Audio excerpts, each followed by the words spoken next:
Hello everyone, thank you for joining us today. We are glad to welcome you back for part 2 of this webinar series, Securing Your Enterprise from Cyber Attacks, presented by ManageEngine. Hope you've all been having a good day and it's only going to get more interesting from here. We've got a few people who've joined us newly today for this second part. For their benefit, let me introduce myself and the presenter for the day, and then I'll give a brief recap of what we discussed in part 1 and finally set the context for today's session. My name is Shyam Prasad and I'm a marketing specialist with ManageEngine. And with me today, I've got Giridhara Ram, who is a product specialist for Desktop Central.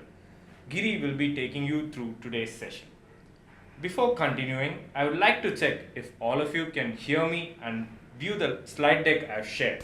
It says ManageEngine, a division of Zoho Corp. Kindly confirm the same by chat so that we can resume. Alright, it all looks good. So now moving on. So securing your enterprise from cyber attacks. Why this topic?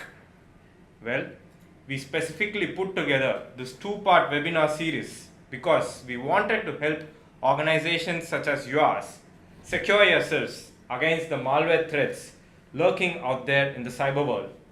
As we all know, this has become a hot topic of discussion right now, a buzzword, a pressing need right now with the deluge of ransomware attacks that the world has faced over the past few days and the past few weeks. There has been chaos, confusion and fear. And we at ManageEngine wanted to do our bit to restore some calm and show you tools and techniques to help secure your IT.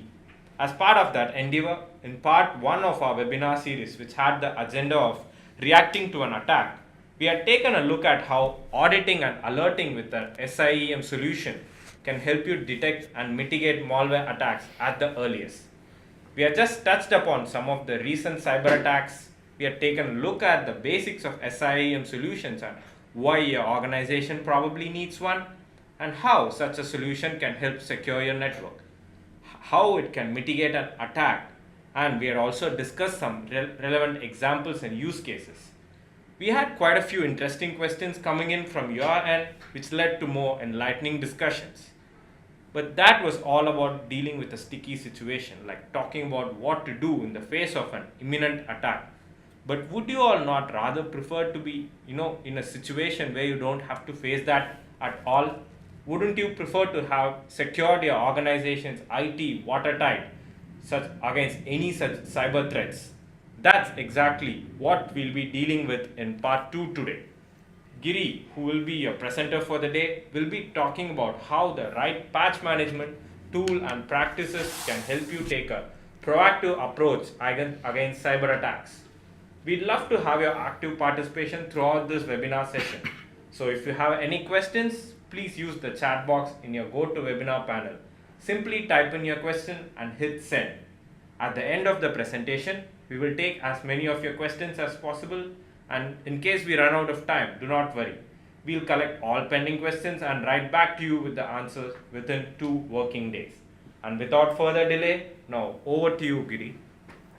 Thank you, Shyam. Good afternoon, everyone. This is Giri here with you. I'm product specialist for Desktop Central. Since Shyam has already discussed about the previous webinar, I will straight away go ahead with the agenda for today. Initially, we'll be looking at how devastating was WannaCry.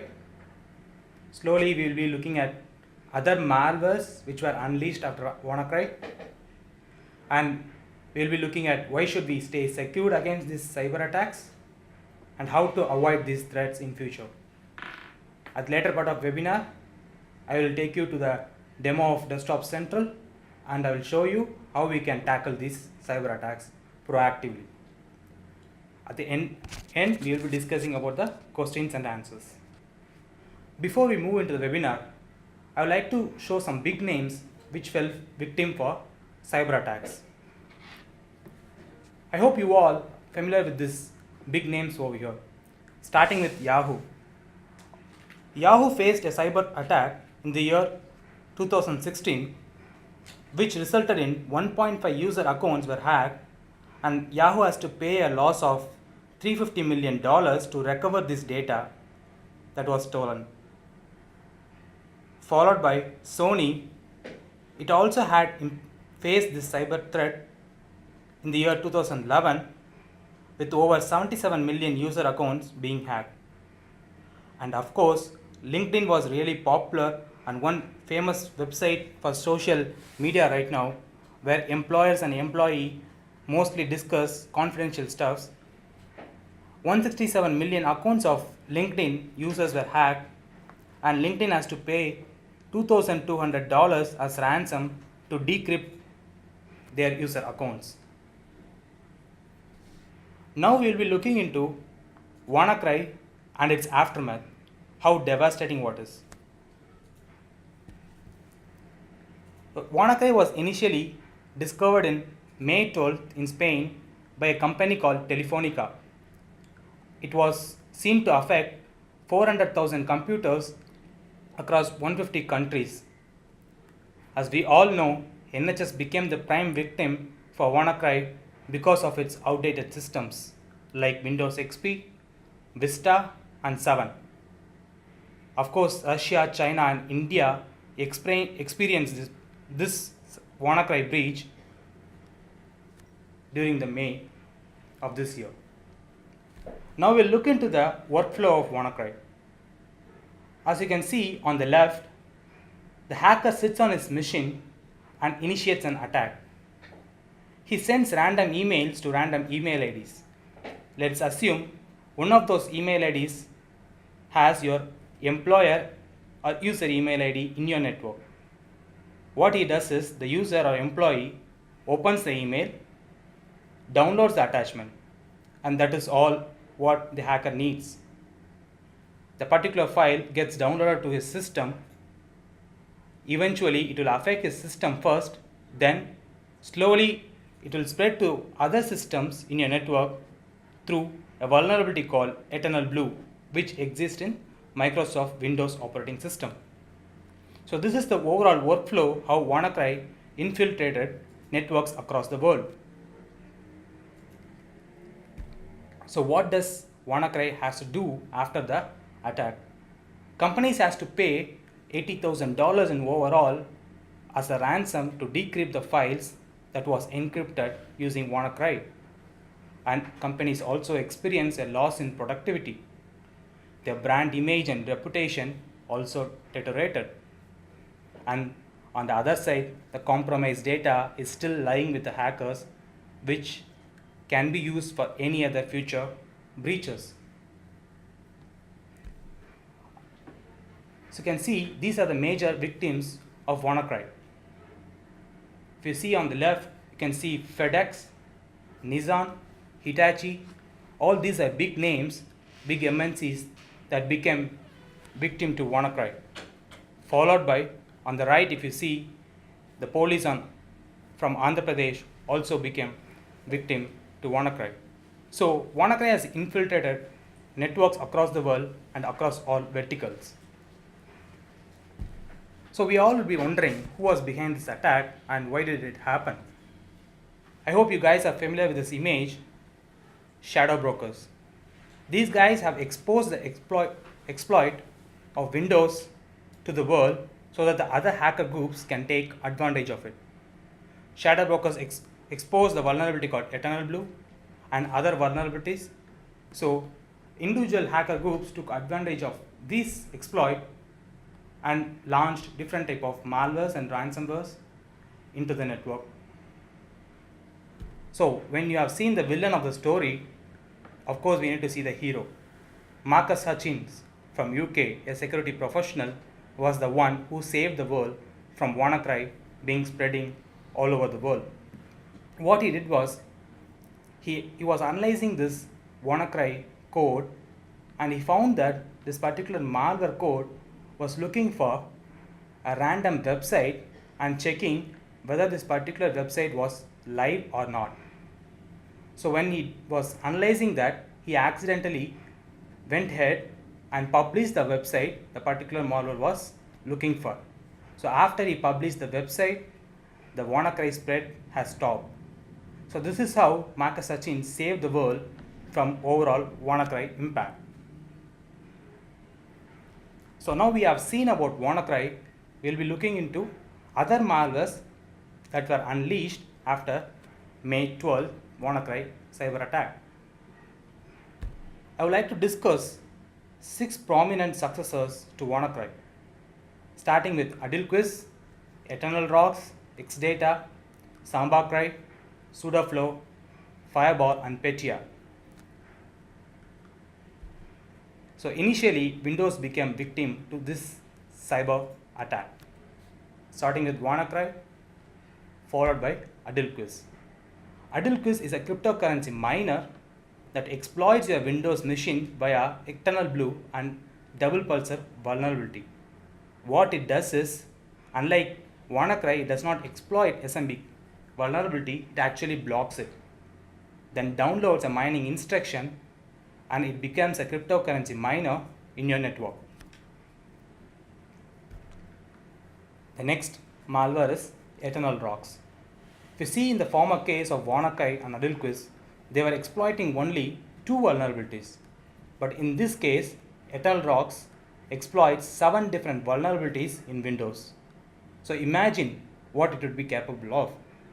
Initially, it downloads a Tor browser and stays dormant for 24 hours to avoid detection.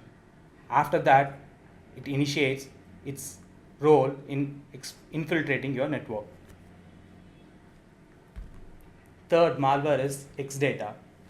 Similar as WannaCry, this is also a ransomware. It exploits Eternal Blue vulnerability.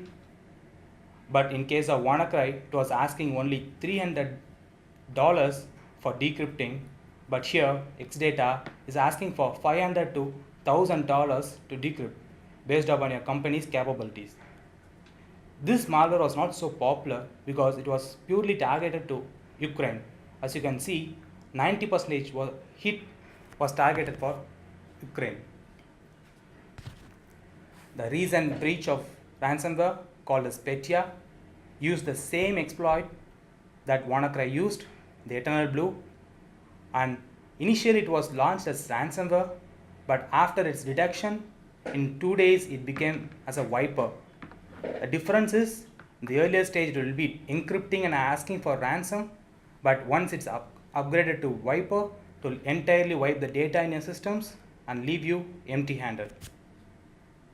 So all these malwares were targeted for Windows. But do you think Linux was safe? Of course not. Linux got infected too. Starting with SambaCry. SambaCry was targeted to Samba, a open source software, exploiting the 7-year-old vulnerability in it.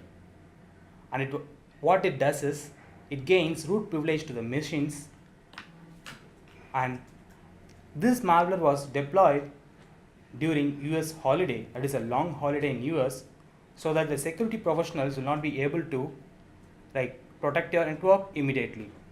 So it is a very strategical move by the hackers. Starting with SambaCry, Linux followed with Sudaflow. This is again similar to SambaCry. This gains root privilege to your Linux machines, reads sensitive data in the machines, and can also overwrite those data in future. So this malwares like SambaCry and Sudaflow targeted Linux. And do you think only Windows and Linux were affected? Of course, still no. Browsers were affected too. Browsers, when I say it's Fireball, this malware adds itself as an extension to browsers. How does it happen? Fireball gets bundled with some freewares in the network, in the internet, and once your user or employee downloads any freeware, this Fireball gets bundled with that freeware and gets downloaded along with it. When you install this freeware in your system, this Fireball gets added itself as an extension to browsers. So after adding itself as an extension to browsers, what it is capable of? It shows inappropriate ads for random companies and it will generate revenue to them. It also tags website traffic to whatever websites you visit. It it keeps hold of your personal data like password, your debit cards and the credit card details. In other case, it also acts as a fake search engine. For example, if you search google.com, it will be indirectly generating traffic to some other random search engines. So this malware was targeted to browsers, which is a third-party application. So now we have seen about Windows, Linux, and third-party application being breached. Do you think Mac is still an exception? Of course not. 2 days before, I read an article about a malware called Fruit Fly, which is exploiting Mac right now. So no matter what platform it is, you are entitled to go into a breach of cyber attacks. So now your question arises like, why should we stay secure? Because first of all, productivity. When a cyber attack takes off your network, initially your output will be affected. So you need to go for temporary shutdown to resolve the issue and get things back normal, which will take a time, and your overall productivity goes down. So this is the first factor that will be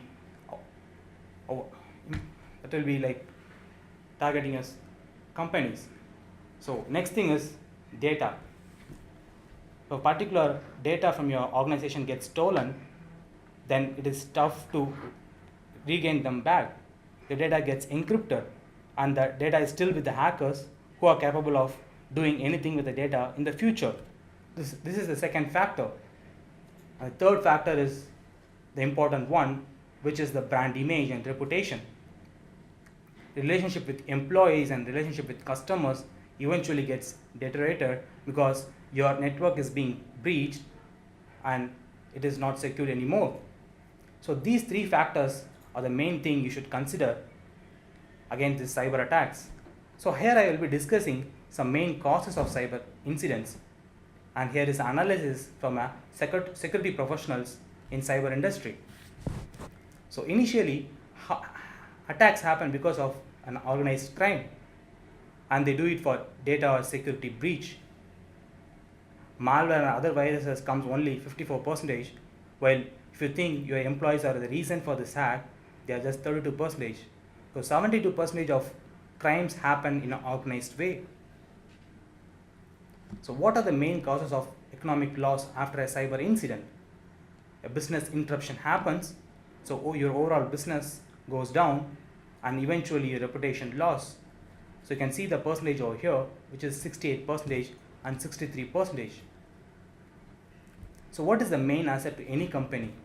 The main asset is reputation with our customers, relationship with our customers, which is 25% over here. And your fellow companies whom you have made a deal or partnership, they will lose the trust in you. And the strategic plans which you have will also be exposed along with the data. So one question arises here, like we have seen all the threats and all the malwares.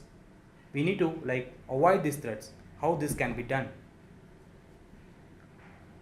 When I say practice good hygiene, I would like to discuss three important things here, starting with architect your network security.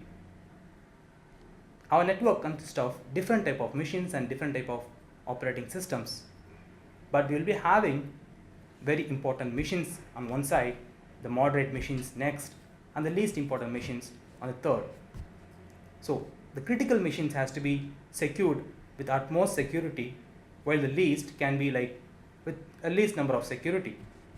So what I will recommend is you need to microzone and macrozone your computers in your network so that the proper security is available to them. The second practice is employing deception technology. I will explain this deception technology. If you see on right, there is a hacker or attacker trying to breach into your network. Before the firewall, you can see a blue color icon called honeypot. So this honeypot acts as a fake system with fake data. So when an attacker initiates an attack, he'll be hitting this honeypot instead of your actual network on the left. So your security professionals or administrators inside your network will be able to identify that your network is trying to be breached from a random IP address. So you will be able to protect your network from the hacker or attacker. So this deception technology can be used if in case you feel that your data is very confidential and has to be protected at any cost. So this is the second practice I would recommend. But do you think practice 1 and 2 can keep you safe? Of course not. If you're not going to practice the third, which is keep your systems up to date, there is no stopping from this cyber attacks. You need to keep your systems safe from different platforms or different applications. You need to keep them updated to escape from this cyber attacks. Because there were 22,499 vulnerabilities that were reported in the last 3 years. This number is quite alarming. Here, I would like to discuss a scenario. I hope you guys watch football. In football, there will be like 3 different zones: attacking, midfield, and defense. The attacking players have to like surpass all these defenders, get past their tackles, and score the goal for the team and win the match for the team. Similar way, your IT administrators or technicians have to get past lot of complex challenges and obstacles and score the security for your network and enterprise. So what are the challenges your IT admins have to face to score the goal and win it for your enterprise? Let's look into that. Different challenges. First thing is complex vulnerabilities, because your IT admins have to update Windows machines in your network, because employees and users in your network will be using Windows machines for the development purpose. So he has to update these machines first. Then he has to update Mac machines, because design department and marketing department will be working with Mac machines. Third is he has to also update Linux systems, because confidential information and most of the servers in enterprise are running on Linux OS.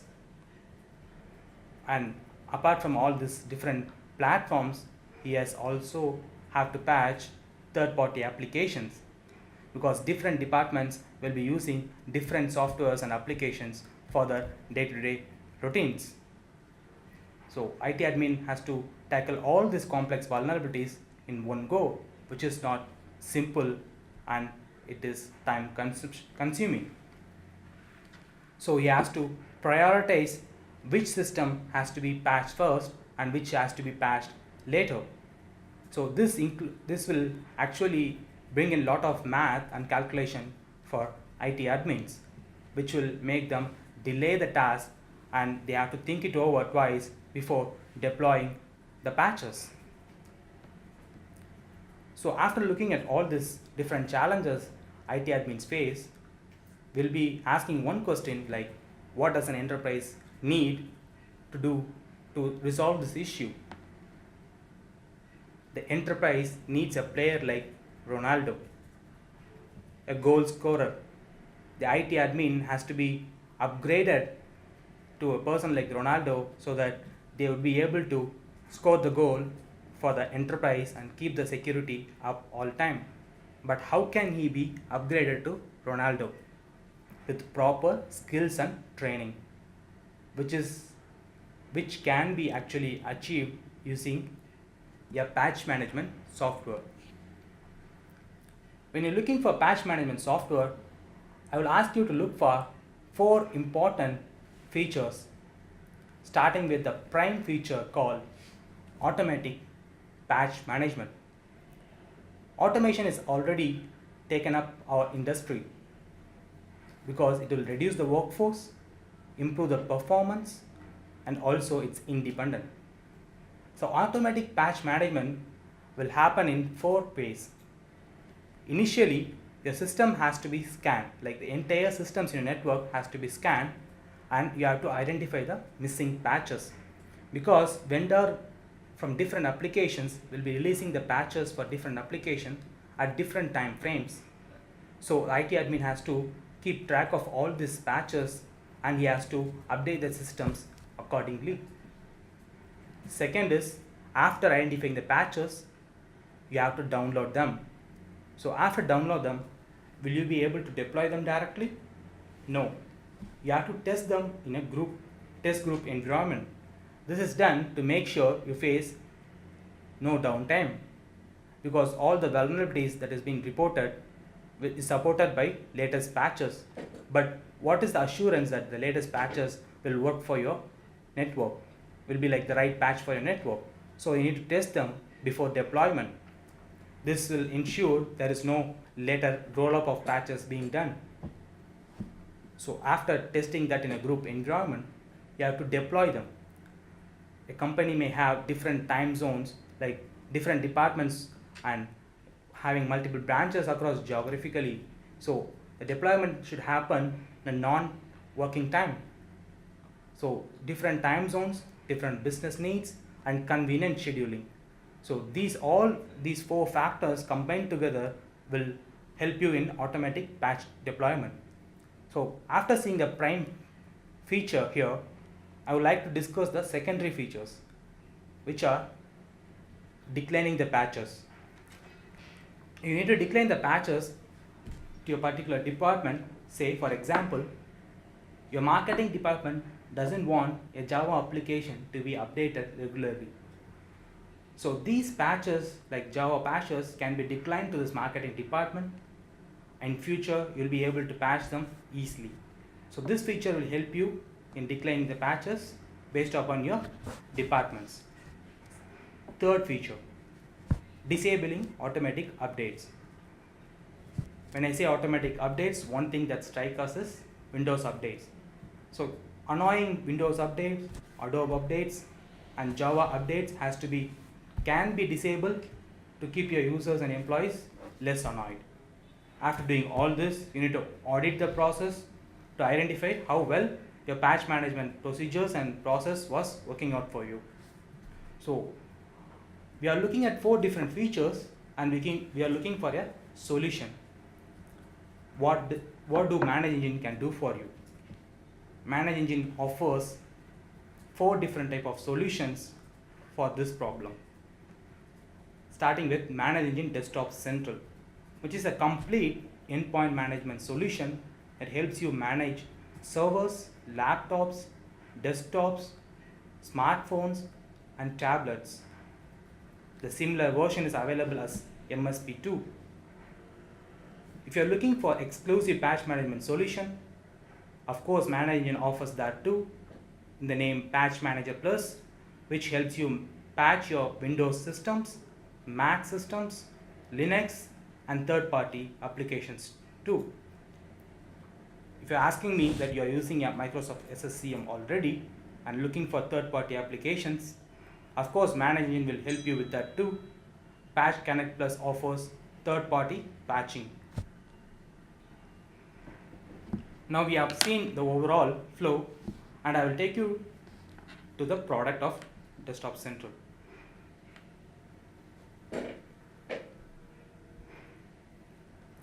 As you can see, this is a ManageEngine Desktop Central product. As I said earlier, it's an endpoint management product. This works on server and client based model. This is the dashboard of it. So since we are discussing about patch management, I will straight away take you to patch management tab. As you can see, I'm clicking on the tab on the top, patch management. We were discussing about automatic patch deployment.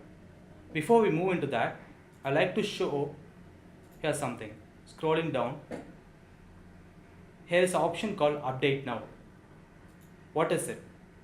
So when vendors release their patches, our patch management team over here will download the patches from the vendor's site, test them in a group environment, and upload these patches to online patch DB. So after uploading this from our side, you can click on update now, and your Desktop Central server gets updated with the latest patches. So now moving forward, we'll discuss about automatic patch deployment. We'll select automatic patch deployment and I'm clicking on schedule task. You can schedule the APD task for Windows, Mac or Linux. I will choose Windows over here. There are 4 different options available. Let's choose the last option, scan systems, download and deploy approved missing patches. You can choose either Microsoft or third-party applications. And you can also define the deployment policy. What is deployment policy? I will create one for you. Let's define this as new one. So after doing that, you need to select whether this has to be deployed on system startup or during the refresh cycle, and the preferred week, first week, second week, third week, so on, and the preferred day for deployment, during all days or during the Sunday, Monday, you can define them. After that, deployment window, on what time frame you want to deploy the patches, you can define here. After doing that, if you want to reboot the systems after deployment, you can click on reboot and you can save it.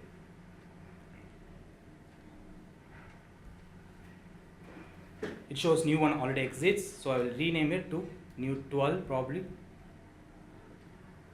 So the policy is created right now.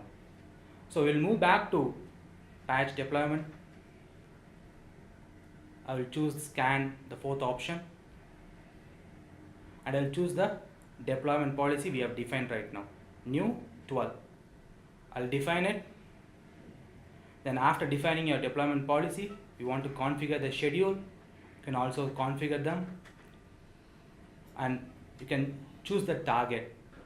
We will recommend choosing the entire remote office or the domain while deploying the patches. After doing that, execution settings. If there is any failure and you want to retry their execution, you can give the number of counts. After that, if you want to get notified, you can give the email address and create the configuration. Since we didn't create scheduler, it's showing the error. So we can do this APD deployment by this way. So after that, our second feature, declining patches. You can decline patches to a selected group. Say for example, I'll select the group like ASX. I will select the group. If you want to decline Adobe Reader to a particular group, you can select on it and it will get automatically added to your right side of the column, and you can save it. So the particular Adobe Reader patches will be declined to this particular group. So this is about decline patches. After that, you can also disable automatic updates. So here is already defined configurations available. If you want to disable Adobe updates, you can create configuration and do it the similar way we did for APD. So this is about overall patch management and the main features. You can also generate reports, which is available over here. Now I'll move back to the presentation.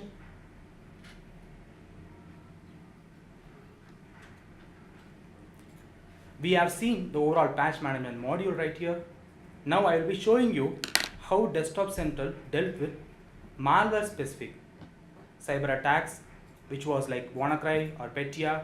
I'll show you how Desktop Central dealt with them. Initially, we did 2 things here, starting with blocking the ports.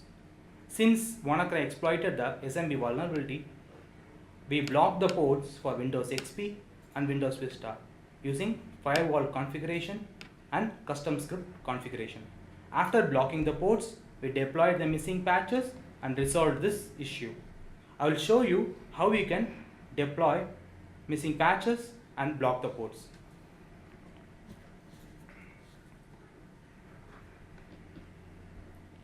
So over on the top, you will find the configurations tab next to patch management. I'm choosing it.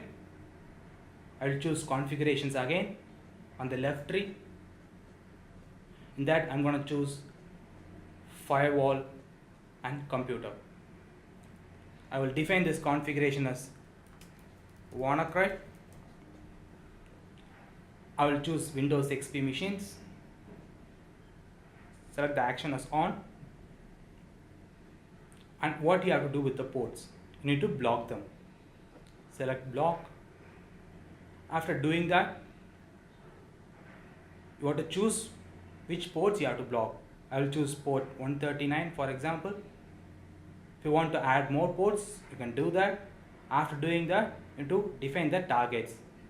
As I said earlier, you have to choose the entire remote office or the domain to deploy this configuration.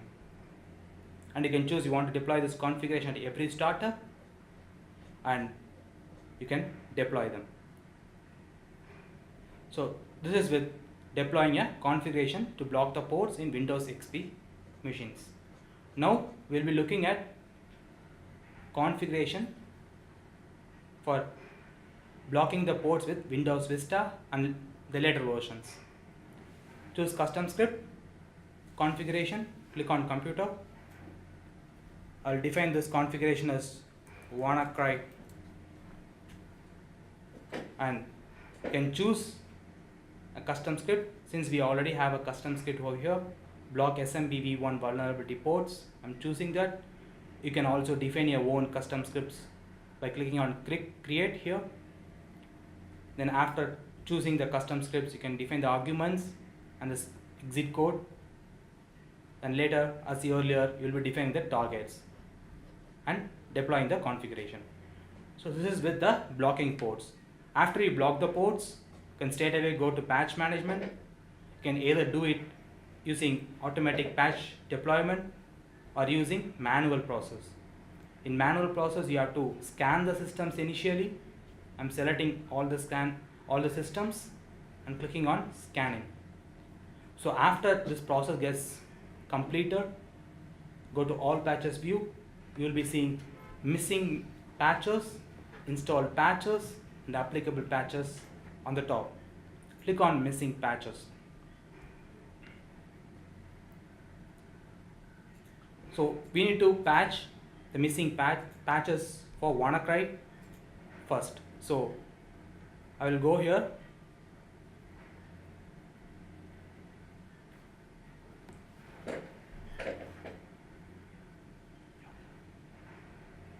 And I will choose search. In the search for patches, I am typing in WannaCry. So here is the missing patches in your network. Select all these patches, which is for WannaCry, and you can click on install patches. After defining your patches, you can add more patches if you want and deploy them in a similar way, what we did for APD. So this is with WannaCry.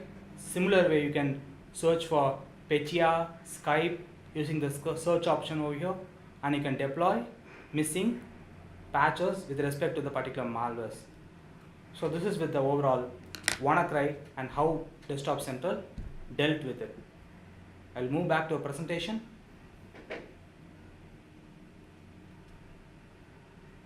Similar to WannaCry and Petya, Desktop Central also supported SambaCry and Sudaflow patching.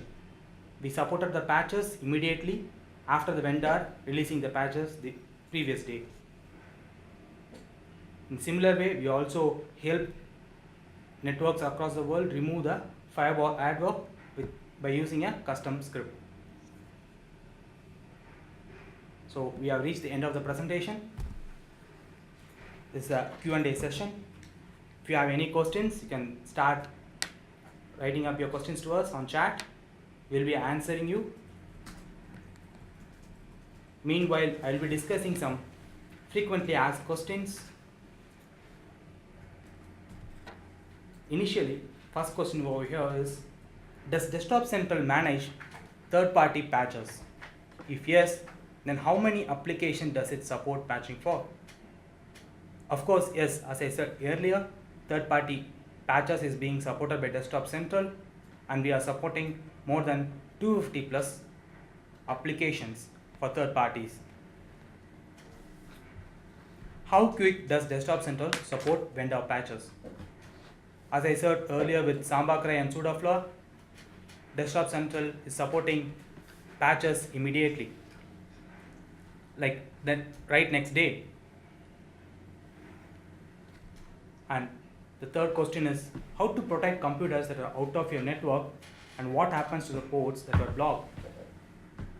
As I said earlier, when you're defining the target, you have to choose the entire remote office or the domain so that whenever a new system gets added to the particular domain or remote office, the configuration will automatically get applied to those machines. So after doing that, we have blocked the ports. After deploying the missing patches, you can unblock the ports and get your network back to safety. So we'll be discussing other questions that is coming up.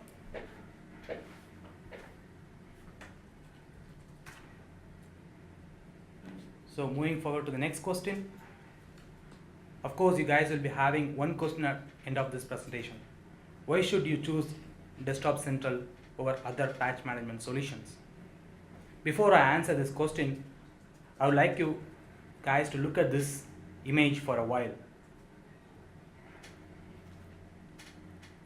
As you can see, you are familiar with few names over here. WannaCry, Xdata, Adilquiz, and Petya. All these 4 malwares was targeted for Windows platforms, and Sudo and Samba Cry was targeted for Linux. Fireball was targeted for third-party application. But if you see on the bottom right corner, there is some new malware called Copycat. I hope this is new to you. This malware was targeted for mobile devices. Now I will answer the question. If you are wondering how to secure all your devices in your network, there is one answer, that is Desktop Central, which is a complete endpoint management solution. You can protect your Windows, Mac, and Linux machines for desktops. On the other side, you can also protect iOS, Android, and Windows phones. So this is a complete endpoint management solution and gives utmost security to your network.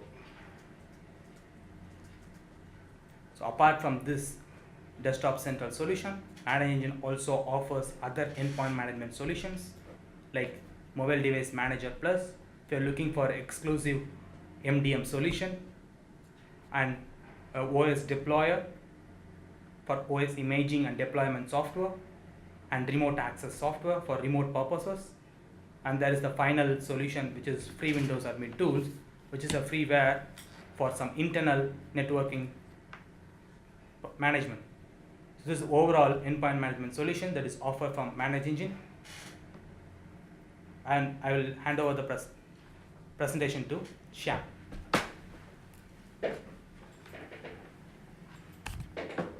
Hi everyone. So we seem to have answered most of the questions there. A couple of questions we'll be getting back to you within a day or two with the answers after checking with our experts here. So that was quite an interesting, informative, and I'd say a wee bit scary session right there, Giri. Let's hope that the world is prepared when next of these monstrous malware attacks hit us. And I hope all of you would have benefited from these 2 sessions. The first session by Siddharth, which dealt with how to react to an attack, mitigating an attack, and the second session here where Giri spoke about preventing attacks, taking a proactive approach. And I hope you would all be well equipped to secure your IT going forward. Thank you for joining us, folks. Before we close, I'd like to request you to kindly take 2 minutes of your time to fill up a questionnaire that will pop up as soon as you close this webinar window. It's just got 4 questions, and your feedback would help us serve you even better with forthcoming webinars. So that brings us to a close. If you got any queries or requests, you can write to us at me-connect@manageengine.com, or you can visit www.manageengine.com for more information. This is us signing off. Thank you. Have a great day.